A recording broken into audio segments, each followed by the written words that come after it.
Bismillahirrahmanirrahim. Assalamualaikum warahmatullahi wabarakatuh.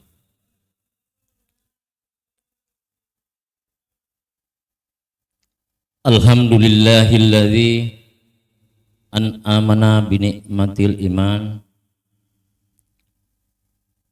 wal islam. Wa nusalli wa nusallimu ala khairil anam Muhammadin wa ala alihi wa ashabihi ajmain, amma ba'du.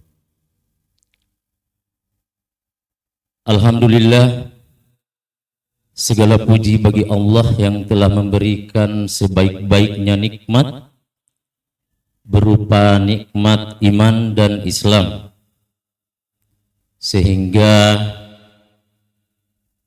pada siang hari ini ba'da duhur kita masih diberi kesempatan, dimudahkan langkah kita sehingga kita bisa sholat duhur berjamaah. Alhamdulillah, segala puji bagi Allah yang telah memberikan sebaik-baiknya nikmat yang banyak, seperti nikmat iman dan nikmat Islam. Salawat dan doa keselamatan terlimpahkan selalu kepada Nabi Agung Muhammad sallallahu alaihi wasallam beserta keluarga dan para sahabat-sahabatnya.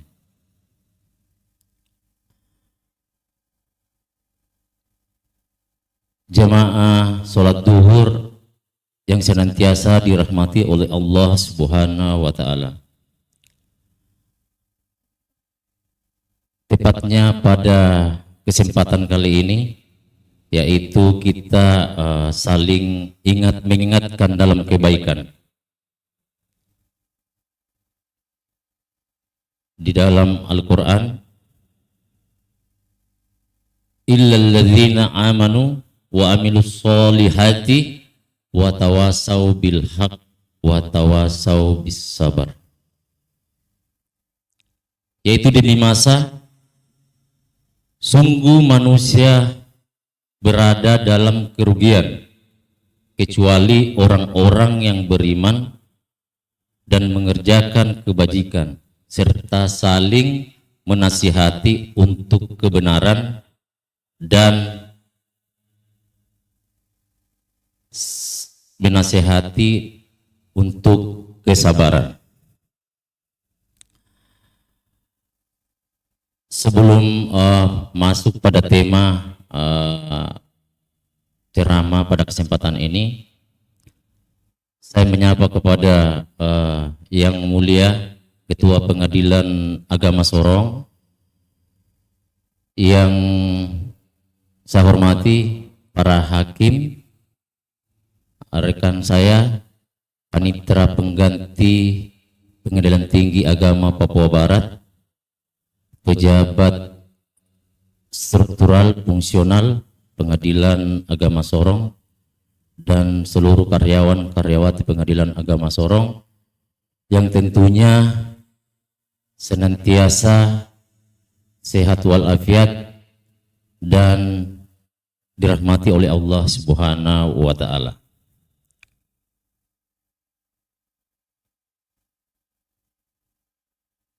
Jalan-jalan ke Makkah, jangan lupa bawa rendang. Saya ceramah baru kali ini disaksikan oleh 2000 perempuan.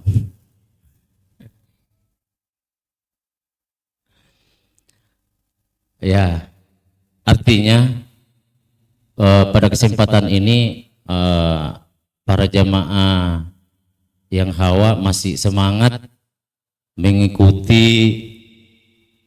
semarak Ramadan Pengadilan Agama Sorong.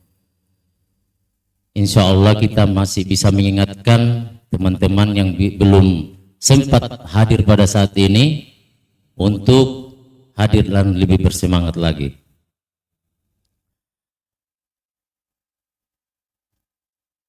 jamaah sholat duhur yang senantiasa dirahmati oleh Allah Subhanahu wa taala. Sayangi ibu, Allah akan selesaikan semua masalahmu. Kira-kira itu yang akan kita bahas sedikit tentang bagaimana caranya kita memperlakukan orang tua kita, terutama ibu kita. Orang tua juga di sini luas, selain ibu dan bapak kandung kita. Tentunya sebelum memasuki bulan Ramadan, dengan berbagai cara kita sudah minta maaf, memohon maaf, mohon ridho kepada kedua orang tua kita, entah itu kita mendatanginya secara langsung ataupun melalui WhatsApp, hanya untuk meminta maaf, minta ridhonya. Semoga kita di bulan suci Ramadan dibukakan rahmat, diberi keberkahan, seperti itu.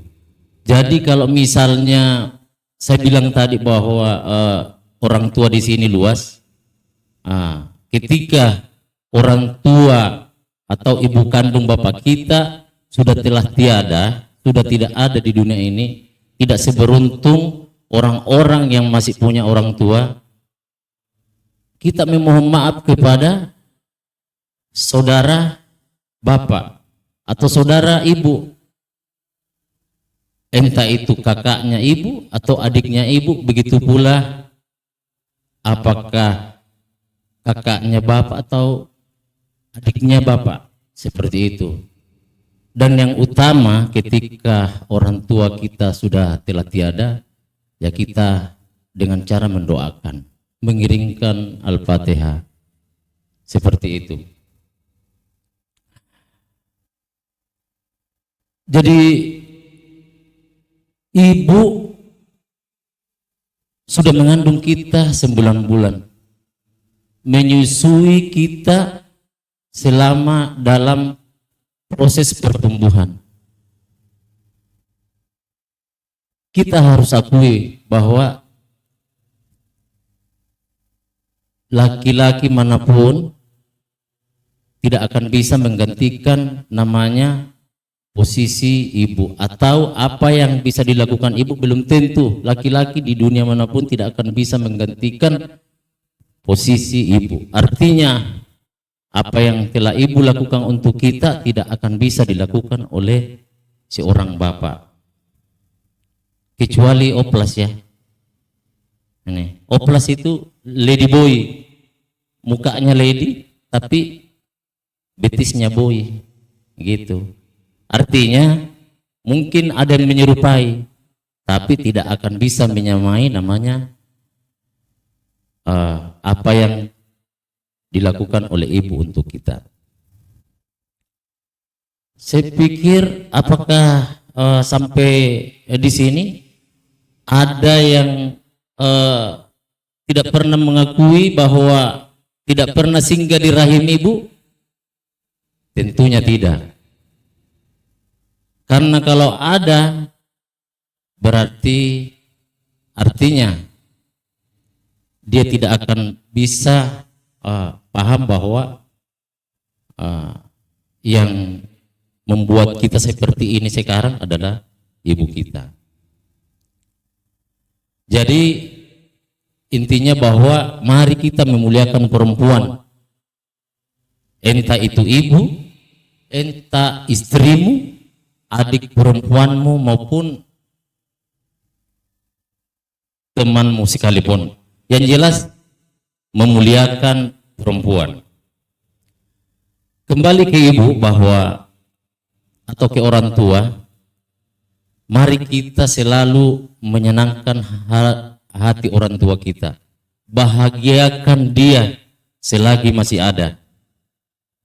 Karena yakin bahwa dengan memuliakan mereka, menyenangkan mereka, membuat hati mereka baik, insya Allah rezeki yang tak terduga dan tak terbatas akan selalu terbuka untuk kita. Ada cerita seorang anak yang sudah kaya raya, yang sudah banyak diberikan rezeki oleh Allah Subhanahu wa taala. Ketika dia sudah mendapatkan semua itu, karena anaknya juga ya berbakti kepada orang tua, hampir dibilang setiap bulan dia belikan orang tuanya pakaian, perhiasan, pokoknya keperluan sehari-hari atau keperluan yang sekiranya dibutuhkan oleh orang tuanya itu semua dibelikan hampir setiap bulan. Singkat cerita, tiba pada satu masa bahwa anaknya akan menjenguk orang tuanya di kampung ini, seperti itu. Setelah dia sampai di sana, dia kaget bahwa ternyata di rumahnya itu apa yang sudah dibelikan oleh anaknya ini tidak ada dia dapati. Sampai mempertanyakan bahwa, ibu, mana dulu emas yang saya belikan? Mana dulu pakaian yang saya belikan? Ibunya menjawab, nak, saya mohon maaf, karena apa yang sudah anak belikan saya dulu itu saya jual. Untuk apa, Bu? Barang itu dijual. Ibu jual hanya untuk mensedekahkan kepada orang yang tidak mampu, alias orang yang miskin. Jadi kita bisa ambil hikmah dari ini, dari kejadian tersebut, bahwa terbukanya rahmat, rezeki, anaknya digunakan mendapatkan rezeki oleh Allah Subhanahu wa taala karena perbuatan ibunya tadi. Itulah jawaban yang sebenarnya.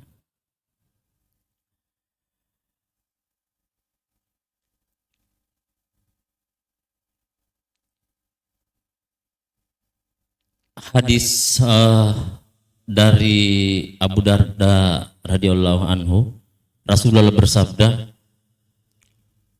orang tua adalah pintu surga paling tengah. Demikian dalam surat Al-Isra ayat 23. Dan Tuhan telah memerintahkan supaya kamu jangan menyembah selain Allah, dan hendaklah kamu berbuat baik pada bapak ibumu dengan sebaik-baiknya.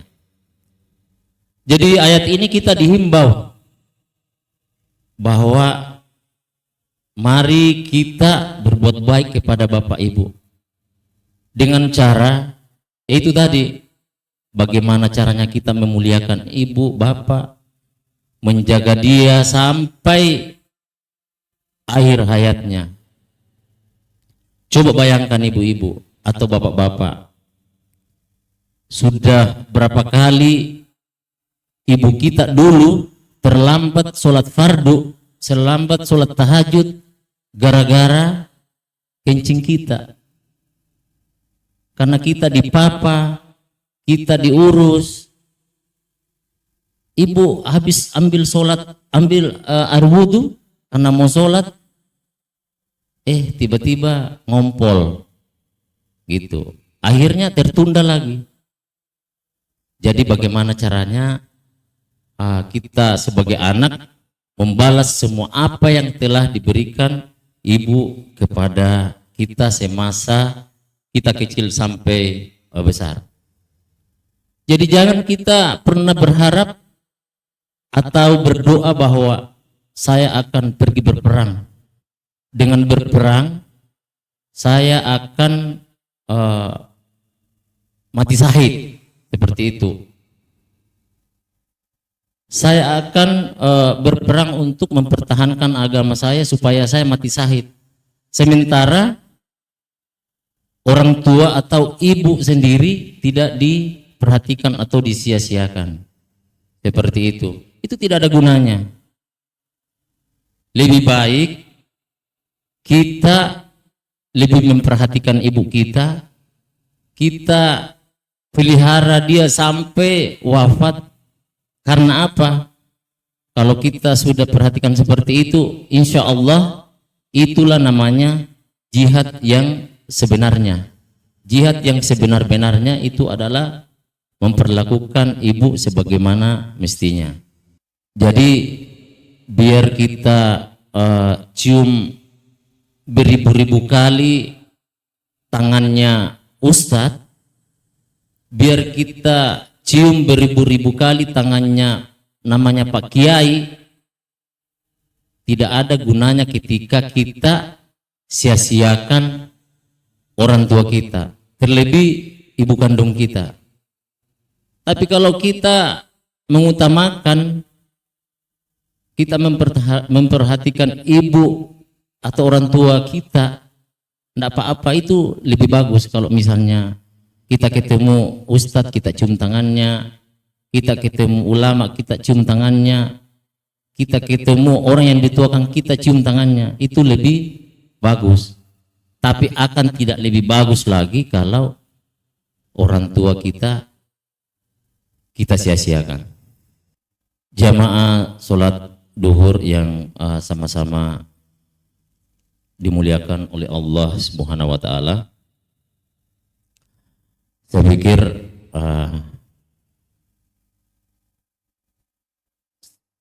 hanya ini yang saya bisa sampaikan. Semoga kita senantiasa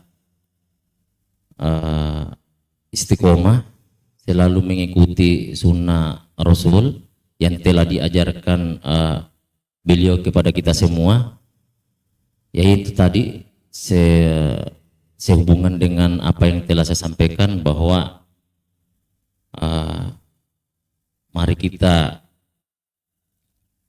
memuliakan orang tua kita, tidak terlepas dari orang tua kandung, tetapi kerabat yang pernah berbuat baik kepada orang tua kita pun kita selalu jaga silaturahmi kita sama mereka semuanya.